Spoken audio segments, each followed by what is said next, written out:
In order to add either pain or edema information in an evaluation, on the line you will see edema, and at the end of the line will be a blue plus button.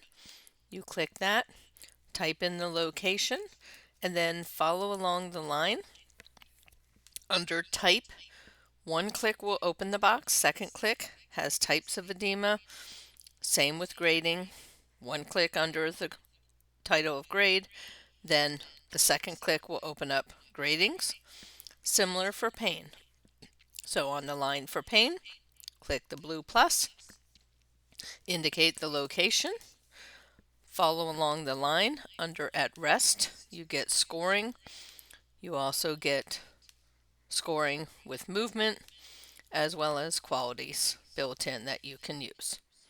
And if you need to indicate another area of pain, just click the plus button again, type in a new location, same thing, follow along, rest, movement, qualities are all built in that you can choose.